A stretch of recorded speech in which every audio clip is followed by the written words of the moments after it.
Good morning class 3. Welcome to EVS online classes. So today we will discuss about our new chapter 8 different uses of water.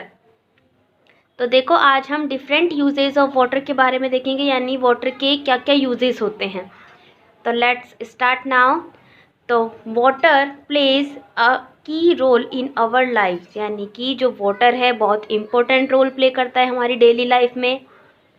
In fact it is a wonderful gift of nature to us. In fact ये nature की तरफ से हमारे लिए बहुत ही wonderful gift भी है. All living beings need water to stay alive, यानी सभी लिविंग बींग्स को जीवित रहने के लिए ठीक है पानी की आवश्यकता होती है.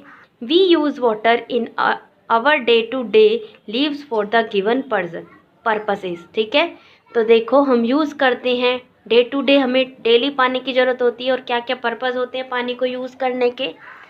तो देखिए नीचे दिए हुए हैं drinking, washing utensils, cooking food, bathing, brushing teeth, washing clothes, watering plants and flushing toilet. तो इन सभी जो ये सारे डेली के हमारे वर्क है इनमें हमें क्या है वाटर की आवश्यकता होती है. आगे चलिए. Knowing about the key facts about water, यानी कि कुछ जानकारियाँ कुछ फैक्ट्स जो वाटर के बारे में हैं. ठीक है, water is the only substance on earth which come in 3 different forms, liquid water, solid ice and gas steam. तो वाटर ही एक अर्थ पर एक ऐसा सब्सटेंस है जो 3 डिफरेंट फॉर्म में आपको मिलेगा. लिक्विड में मिलेगा तो वाटर मिलेगा, वाटर जम कर क्या बन जाता है सॉलिड और आइस फॉर्म में चेंज हो जाता है. ठीक है, सॉलिड फॉर्म में हो जाता है. और अगर हम पानी को गर्म करते हैं तो वो भाप बनकर यानी स्टीम बनकर उड़ जाता है, तो उसको क्या बोलेंगे गैस. ठीक है, तो वाटर के 3 फॉर्म हो गए, लिक्विड, सॉलिड एंड गैस. ठीक है. 2/3 of human body is made of water, यानी हमारा ह्यूमन बॉडी का जो 2/3 पार्ट है यानी 2/3 जो हिस्सा है वो वाटर से बना है. Many things dissolve in water, बहुत सारी पानी में जो चीज़ें हैं वो डिज़ोल्व हो जाती हैं. 3/4 part of our blood is water, यानी हमारे ब्लड का जो 3/4 पार्ट है ठीक है 3/4 हिस्सा वाटर से बना हुआ है, वाटर है यानी हमारे ब्लड में इतना. An average person uses about 5 to 10 litre of water a day, यानी एवरेज पर्सन यानी हर एक व्यक्ति ठीक है डेली कितना पानी यूज़ करता है 5 to 10 लीटर, तो एवरेज करता ही है हर एक व्यक्ति. ठीक है, आगे आते हैं पेज नंबर 43 पर. देखिए different sources of water. Different sources of water में देखिए क्या क्या सोर्सेज हैं, अब कहाँ कहाँ से हमें वाटर मिलता है. The reverse, ponds, lakes, streams, wells, seas and oceans are various water bodies. They get water from rain और snow. तो देखो रिवर्स नदियों से, तालाबों से, झीलों से, कुओं से, समुद्रों से, सागरों से, ये क्या है सारी वाटर बॉडीज़ हैं. ठीक है, इन सब से हमें क्या है वाटर, ये वाटर सोर्सेज भी हैं, इन सब से हमें पानी मिलता है. और इन सब में पानी कहाँ से आता है, रेन या फिर स्नो से, बारिश से और बर्फ़ से, जो बर्फ़ पिघल कर आती है ग्लेशियर से उन पर से.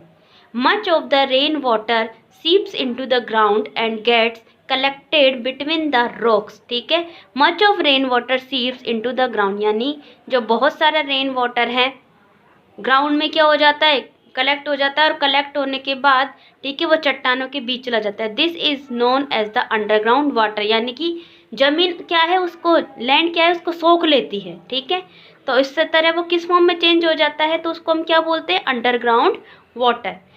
Hand pumps and tube wells are used to put out underground water. ठीक है, head pumps and tube wells जो अंडरग्राउंड वाटर है अब उसको काम में कैसे लेंगे, किन के जरिए काम में लेंगे, तो हेड पम्प से और ट्यूबवेल से जो ज़मीन के अंदर का पानी है अंडरग्राउंड जो वाटर है उसको यूज़ किया जाता है.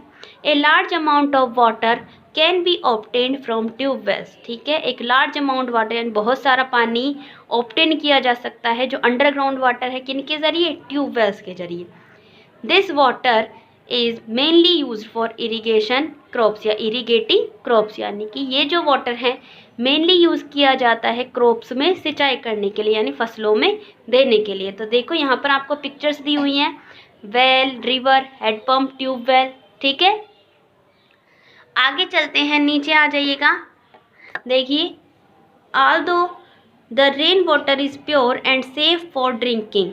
देखो, ऑल्दो यद्यपि रेन वाटर जो है सेफ होता है और पीने के लिए भी अच्छा है, प्योर है, but it too gets contaminated and impure when it falls on the earth.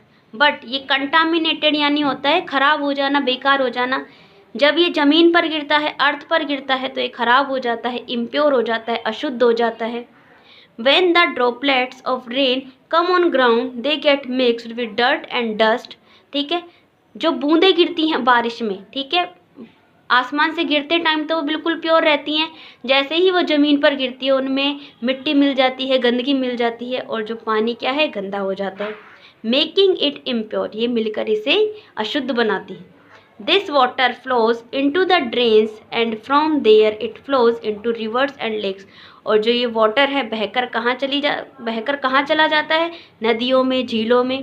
In our homes we get river और lake water through taps after a process of purification, ठीक है। नदियों में, तालाबों में जो पानी इकट्ठा होता है वो हमारे घर पर किस जरिए से पहुँचता है, पहले उसका प्योरिफिकेशन होता है, यानी उसको शुद्ध किया जाता है, प्योरीफाई किया जाता है। उसके बाद टैप्स के ज़रिए, यानी हमारे घर में जो नल लग रही है, ठीक है, नल लगे हुए हैं, उनके ज़रिए हम तक ये पानी आता है।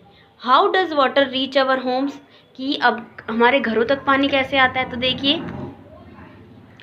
It is taken from rivers and lakes and then sent to the treatment plant, ठीक है, it is taken from rivers and lakes, यानी रिवर्स से एंड लेक्स से इसको लिया जाता है, then sent to the treatment plant, और ट्रीटमेंट प्लांट में उनको भेजा जाता है, वाटर ट्रीटमेंट प्लांट, यानी प्योरीफाई के लिए उनको भेजा जाता है। After then it is purified and collected in big tanks, ठीक है, प्योरीफाइड किया जाता है और उनको बिग टैंक में क्या कर दिया जाता है, कलेक्ट कर लिया जाता है, यानी पानी की टंकी होती है ना बड़ी बड़ी, उनमें कलेक्ट कर लिया जाता है, ठीक है। आगे आइए पेज नंबर 44 पर। देखिए, from these tanks the water is pumped to the taps in our homes through pipelines, और पाइपलाइंस के ज़रिए, यानी उन टैंक्स से जो पाइपलाइन जुड़ी होती है उनके ज़रिए ये हमारे घरों तक आ जाता है, नलों द्वारा। देखिए, ड्रॉइंग टैप वाटर, यानी जो गर्ल है टैप में से पानी ले रही है, ठीक है। No more river water can be collected by building a dam on it, जो रिवर वाटर है उसको कलेक्ट किया जाता है एक डैम बनाकर, बांध बनाकर, ठीक है।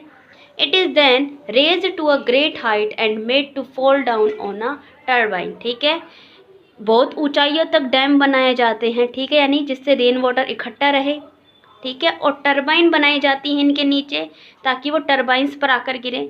The blades of the turbine, और टरबाइन पर ब्लेड्स लगा दी जाती हैं। जब बहुत तेज पानी टरबाइंस पर गिरता है और उन ब्लेड्स पर गिरता है तो टरबाइन क्या है, मूव करती है फटाफट से, और क्या प्रोड्यूस होती है, इलेक्ट्रिसिटी।